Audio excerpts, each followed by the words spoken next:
सर्वांसाठी आनंदाची बातमी तर आज सकाळी 9:30 वाजतापासून संजय गांधी निराधार अनुदान योजना श्रावणबाळ आणि दिव्यांगांचे 2500 रुपये आजच्या ठळक बातम्या पैसे खात्यामध्ये तर आलेल्या आहेत. तर आता ज्यांना कोणाला पैसे आले नसतील तर अशाने व्हिडिओ शेवटपर्यंत बघा. तर आज 9:30 एक मोठी अपडेट समोर आलेली आहे. तर आता संजय गांधी निराधार अनुदान योजनेच्या लाभार्थ्यांना 2500 रुपये ते जमवण्यास सुरुवात. जर तुम्हाला पैसे मिळालेले नसेल तर हा व्हिडिओ तुम्ही शेवटपर्यंत बघा. ज्यांना कोणाला पैसे आले नसतील तर अशाने काय करायचं आहे, तर आता यामध्ये 2500 रुपये जे की जमवण्यास सुरुवात झालेली आहे.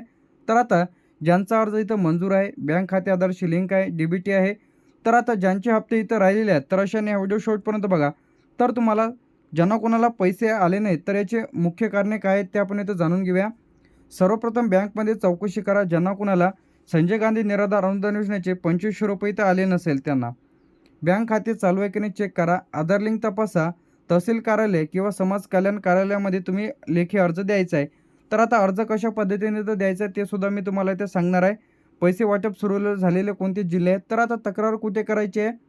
तहसील कार्यालय, पंचायत समिती, समाज कल्याण अधिकारी, DBT.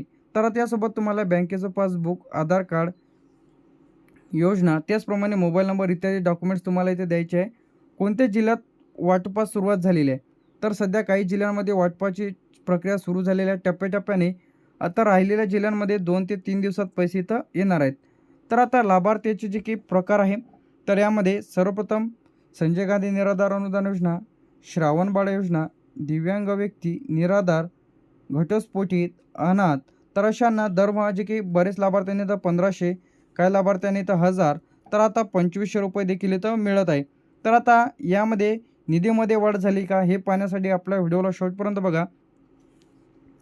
आता यासाठी लागणारे आवश्यक कागदपत्रे ज्यांना कोणाला नवीन अर्ज करायचा आहे तर त्यासाठी तुम्हाला आधार कार्ड, बँक पासबुक, आधार लिंक खातं तुम्हाला इथं लागणार आहे. काय लागणार आहे? आधार लिंक खातं तुम्हाला इथं लागणार आहे. रहिवासी दाखला, उत्पन्नाचा दाखला, अपंग प्रमाणपत्र, मृत्यूचा दाखला, विधवा महिला असेल तर अशांना पतीचा मृत्यू दाखला तुम्हाला इथं लागणार आहे.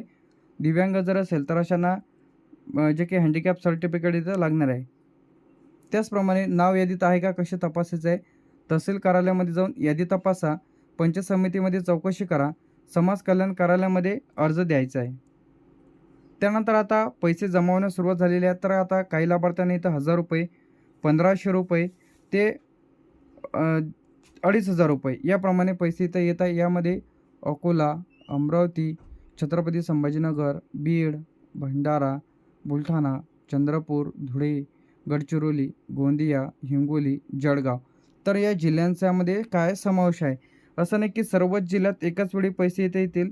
टप्प्याटप्प्याने पैसे इथं जमा केले जाणार आहे.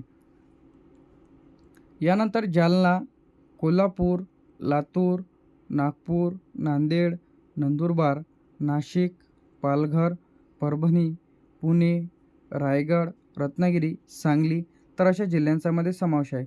तर आता जे काही 2500 रुपये खात्यामध्ये इथं जमा होत आहे तर लगेच तुम्ही तुमचं खातं तपासा. यानंतर रत्नागिरी, सांगली, सातारा, सिंधुदुर्ग, सोलापूर, ठाणे, वर्धा, वाशिम आणि यवतमाळ या जिल्ह्यांच्यामध्ये काय समावेश आहे. त्यानंतर वरील सर्व जिल्ह्यात लागू नाही आहे. टप्प्याटप्प्याने पैसे ते वितरित केले जाणार आहे. किती रक्कम जमा होते तर यामध्ये नियमित हप्ते, त्याचप्रमाणे काही लाभार्थ्यांना 1500, 2000 ते 2500 रुपये इथं जमा होत आहे.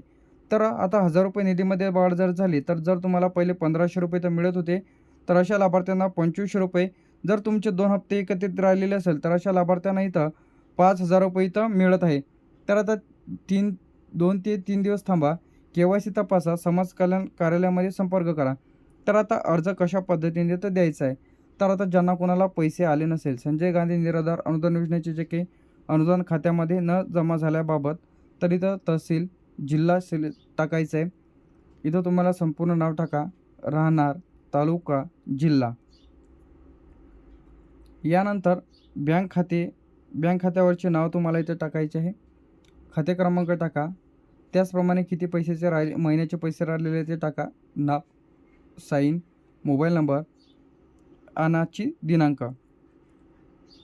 आता श्रावणबाळसाठी सुद्धा एक नवीन अर्ज इथं आहे. श्रावणबाळ योजनेसाठी यामध्ये तहसील, तुमचा जिल्हा, अर्जदाराचे संपूर्ण नाव, वय टाका, राहणार, तालुका आणि जिल्हा. तर हे तुम्हाला याचा जो काही स्क्रीनशॉट आहे ते तुम्ही काढून घ्यायचा आहे. यानंतर तुमचे संपूर्ण नाव तुम्हाला इथं टाकायचं आहे. तुमचा साईन किंवा अंगठा, मोबाईल नंबर, आधार क्रमांक आणि आजची डेट. तर हे तुम्हाला सविस्तर जे की 2 अर्ज इथं आहेत, तर हे व्यवस्थित तुम्ही इथून चेक करून घ्या. अशा पद्धतीने हा जो अर्ज आहे ते तुम्हाला इथं द्यायचा आहे.